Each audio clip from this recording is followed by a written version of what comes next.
Assalamualaikum warahmatullahi wabarakatuh. Alhamdulillah, kita bersyukur kepada Allah Subhanahu wa Ta'ala karena pada hari ini anak-anakku semua kita berjumpa lagi dalam mata kuliah Pendidikan Kewarganegaraan dengan tema harmonisasi kewajiban dan hak negara dan warga negara dalam demokrasi yang bersumber pada kedaulatan rakyat. Nah, topik yang akan dibahas ada beberapa poin, jadi langsung saja ya. Dari mulai poin yang pertama, jelaskan mengapa harmoni antara kewajiban dan hak negara dan warga negara Indonesia itu penting. Nah, jadi pada masa ini tuh kita menyaksikan fenomena yang anomali, di mana beberapa orang menuntut hak dengan sangat gigih dan jika perlu dilakukan dengan kekerasan. Namun pada saat tiba gilirannya untuk menunaikan kewajiban, mereka itu tampaknya kehilangan gairah, sehingga diperlukan untuk menghormatikan antara kewajiban dan hak di sini ya. Nah, lalu selanjutnya adalah jelaskan sumber historis, sosiologis, politik tentang harmoni kewajiban dan hak negara dan warga negara Indonesia.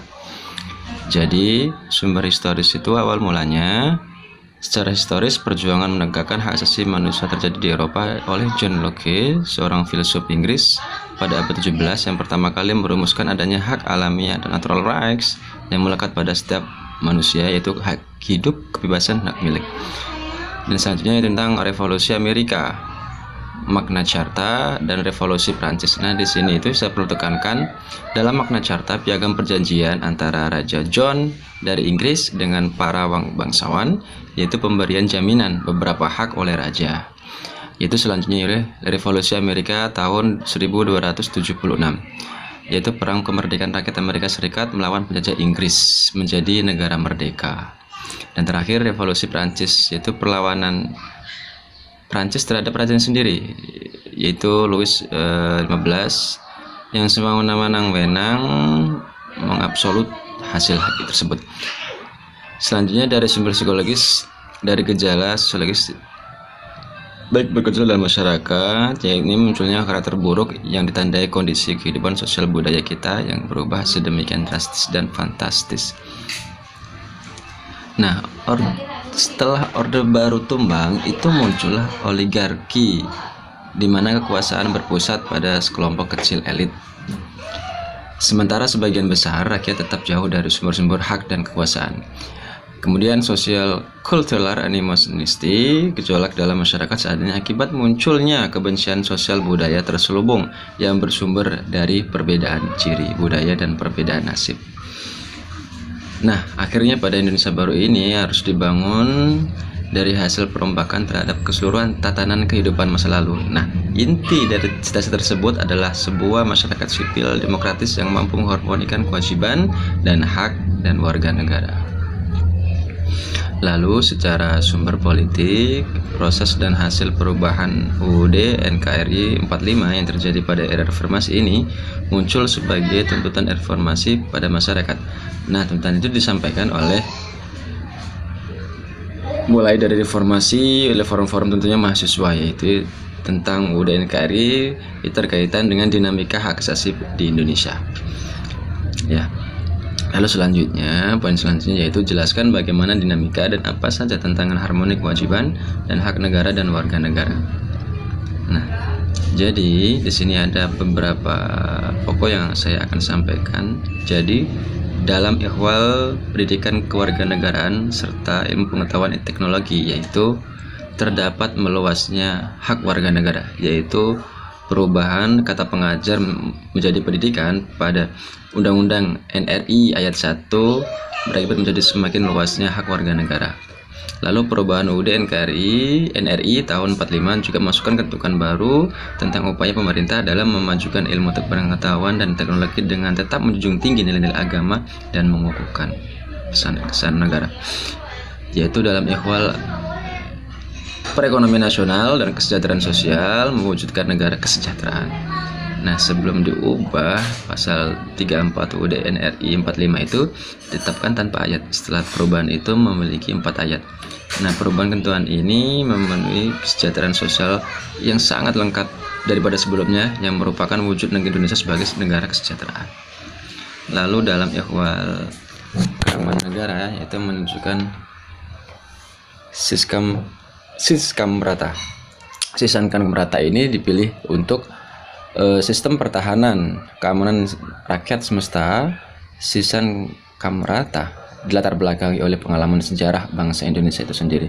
Salah satu faktor penting suksesnya revolusi kemerdekaan tahun 45 dan perjuangan mempertahankan kemerdekaan yang terletak pada bersatu padunya kekuasaan rakyat. Nah, di sini perlu sistem pertahanan keamanan rakyat itu sangat rakyat semesta ya. Lalu selanjutnya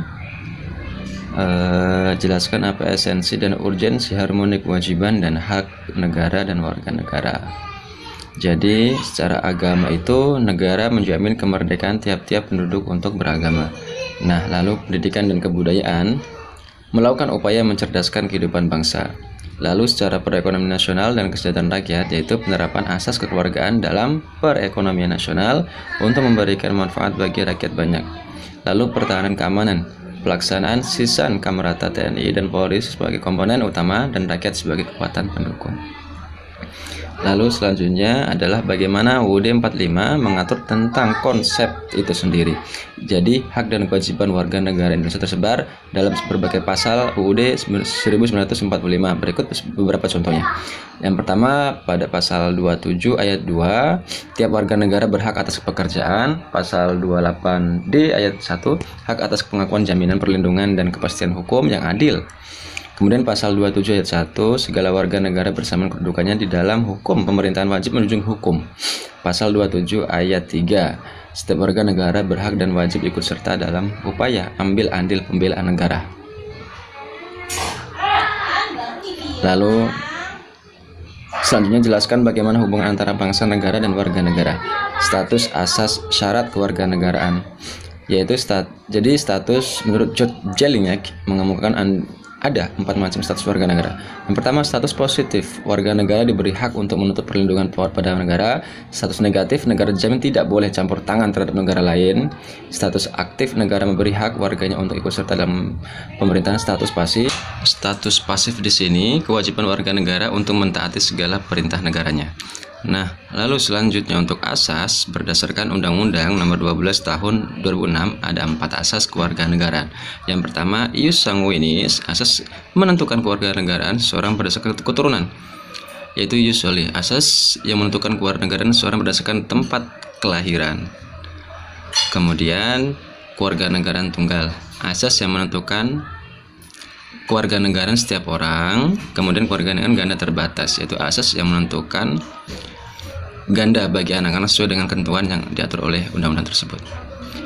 Lalu selanjutnya ada syarat berdasarkan Undang-Undang Nomor 12 Tahun 2006 ada 8 syarat kewarganegaraan, yaitu telah berusia 18 tahun atau sudah kawin pada waktunya mengajukan permohonan sudah bertempat tinggal di wilayah Indonesia sendiri, paling singkat 5 tahun atau paling singkat 10 tahun tidak berturut-turut. Jasmani Rohani, dapat berbahasa Indonesia serta mengakui dasar negara Pancasila, tidak pernah dijatuhi pidana, dan jika memperoleh kewarganegaraan Republik Indonesia dan menjadi warga negara, mempunyai pekerjaan atau berpenghasilan tetap dan membayar uang kewarganegaraan ke kas negara. Itu dulu, semoga bermanfaat dan tetap semangat untuk teman-teman. Wassalamualaikum warahmatullahi wabarakatuh.